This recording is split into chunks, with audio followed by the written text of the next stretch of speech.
After many years of living in China, I finally got a chance to go home and get a couple of doses of my favorite drug in the world, reverse culture shock. First thing I had to do was get through the Guangzhou International Airport, get on my flight. That experience alone was quite a trip. I have this very strange mix of emotions right now. I'm excited to go home, don't get me wrong, but this is nuts. I've never seen anything like this. Nothing is open and there's nobody here. It's eerie.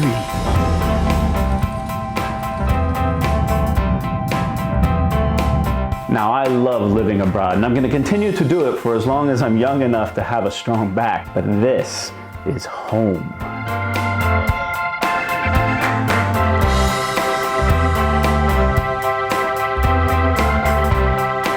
After arriving in America, it all immediately slapped me in the face. As it always does. It's completely open, friendly, welcoming, and free. For me, home is a small town called Temecula, nudged in a valley halfway between LA and San Diego. It's famous for a countryside style of living, a thriving wine-growing region, and being a weekend getaway from the cities. The first thing I did when I got home was I raided the fridge.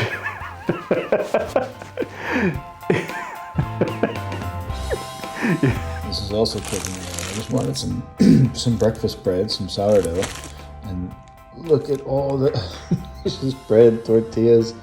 I'm staying at my parents' house, and they raised 5 children, so of course they always have tons of food at the house.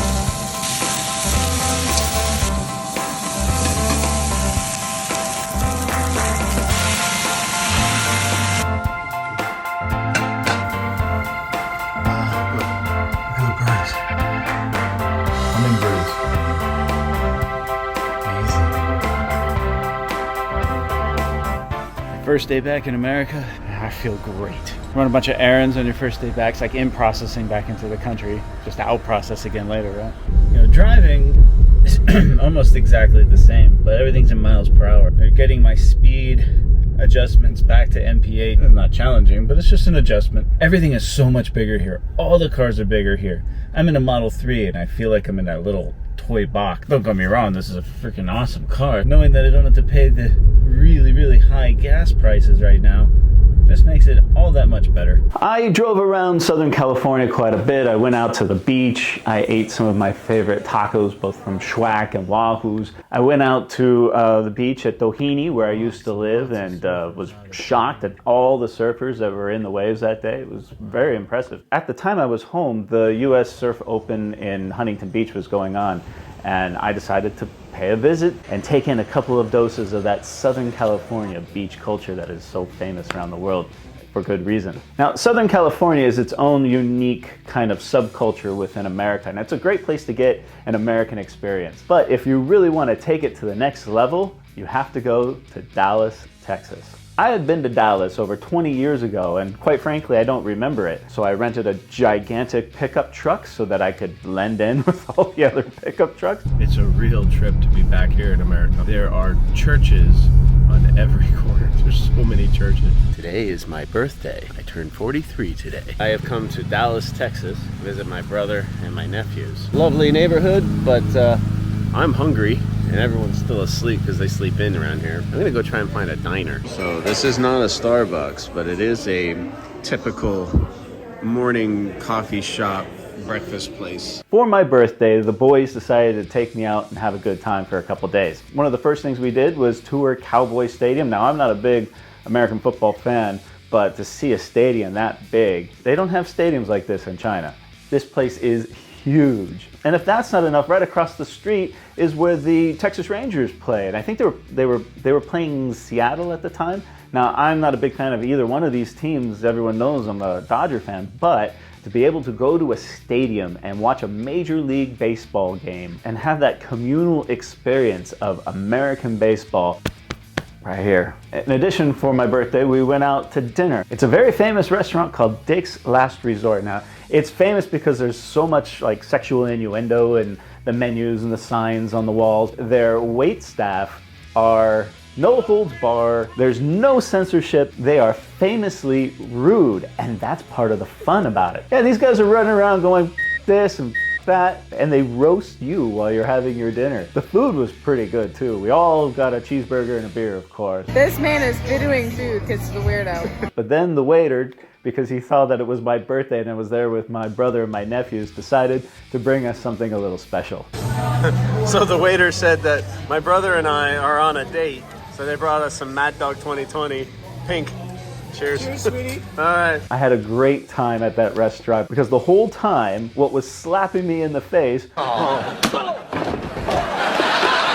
was the fact that this environment, this type of restaurant, could never exist in China. And I just sat back and I relished in the freedom of it all. Truly, one of the best things about that trip to Dallas, I only spent, 4 or 5 days there, was flying out of San Diego Airport, going to Dallas, renting a car, going to all of these different places, venues, driving around downtown Dallas, getting a real feel of the city, spending really good quality time with the family, and then getting on a plane and flying back to San Diego. No COVID tests, no guards at the gate, nobody taking my temperature. It was just open and free, ear to ear the entire time. And yes, there are an awful lot of fat people. When you drive down the street, you'll see 10 different fast food restaurants, each with a drive-through. And we eat in our cars. We eat at our desks. I did get my fix of a $10 Big Mac meal at McDonald's. I even enjoyed a little Taco Bell. But each time,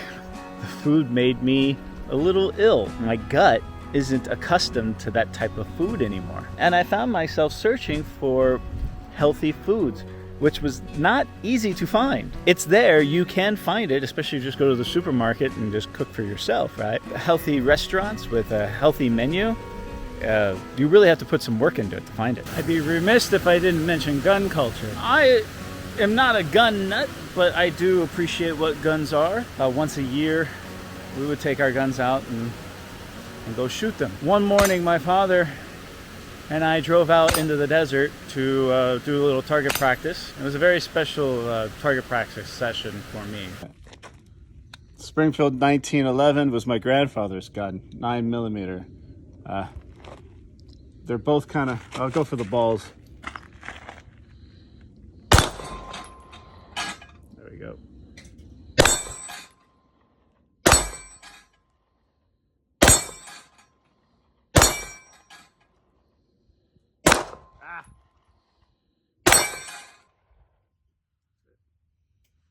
Very, very cool.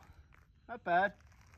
Definitely something unique that you don't find in most other countries in the world. Still craving American culture and American experiences. Is there any place better than the county fair? I went with my sister and my brother-in-law and all the family. You guys are just chilling up there, a llama and a donkey. I love the Orange County Fair.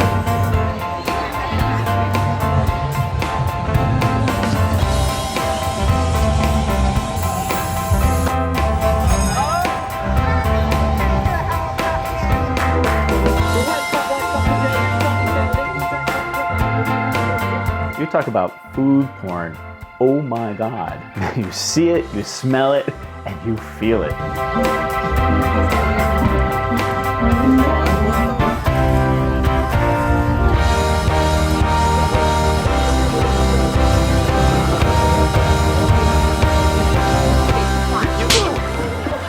Now, it's no secret that China is kind of a cashless system. Even like a homeless guy, they will come over with like a little can and shake it at you, and then if you want to give them money, they pull out a QR code. This is my checkbook. I've had this checkbook for 10 years. I haven't written a check in many, many years, but in America, people are still paying their utilities, their rent.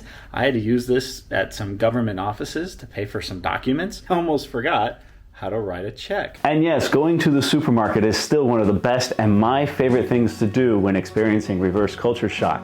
It is really, really trippy. Look at all the cheese. All of this is cheese. Tons of it.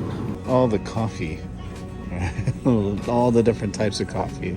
All the oil in the whole supermarket. giant supermarket, that's it. So you can imagine how crazy it is when I see in China massive amounts of oil. That's all we got here. Of course, all the different types of salsas. I remember back in China, I'd be lucky to get like one type. And over here, this is all sugar.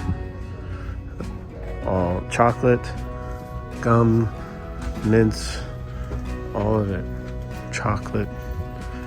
Look at all the sugar on both sides. I mean, it goes on and on. This is at a pharmacy. Now, one of the things that also shocked me about America right now is the inflation. Everyone talks about it, and it's a real thing. If I recall, when I left America, you can get hamburger, fries, and a Coke at any fast food drive-through restaurant for about $5. Now it's $10 or more. You know, I'm here in Vietnam right now. One of the reasons why is because Vietnamese cuisine is one of my favorites in the world. But back home, I decided to go into just a neighborhood, family-owned Vietnamese noodle shop and order some pho. $11.99 for the bowl of soup, plus another couple bucks for the tea, plus tip and tax.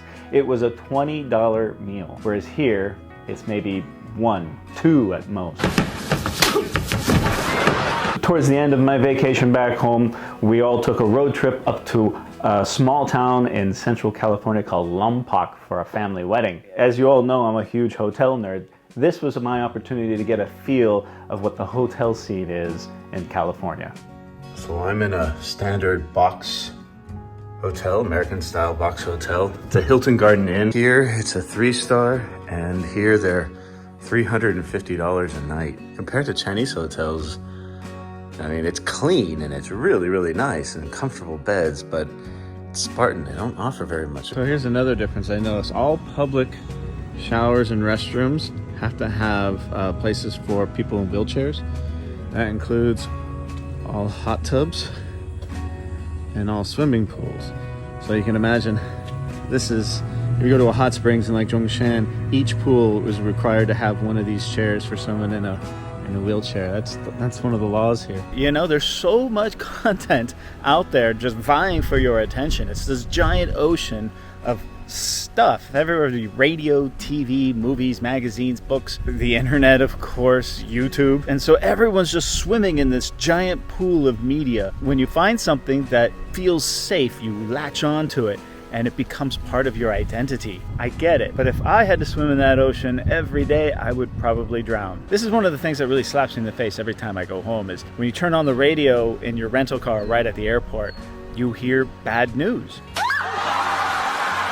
In China, you almost never hear bad news. They throw you a bone here and there, but for the most part, everything is wonderful and glorious, whereas in America, it seems like everything is falling apart. No country is immune from crime and inequality and social issues and financial struggles, but how they deal with it in America should be celebrated because you can talk about it. It is talked about constantly. So there's this perception that things are crumbling around the seams. I disagree completely. I think America's doing just fine. Biggest difference is that when we have these issues and we have these problems, we are actually encouraged to talk about them, to debate them. And that is something that doesn't happen in every country in the world. So this is something, although it can be a little annoying at times, it's something that we need to protect and something that we need to embrace because it is so important to our way of life. This won't be the last time I experience culture shock. It'll happen again and again, but at the end of the day, life goes on no matter where you are in the world, and I have to leave again to continue the walkabout. But it's so important to remember where you come from and who you are, and touching base helps right the ship and get course corrections as you navigate your future. I am reassured from my family's unwavering support, confident in my country's confidence. I saw my little nephews had become men. I said my goodbyes to loved ones, and I welcome new members of the family. When my wanderlust kicks in, I'll soon be off. But this, always, is home.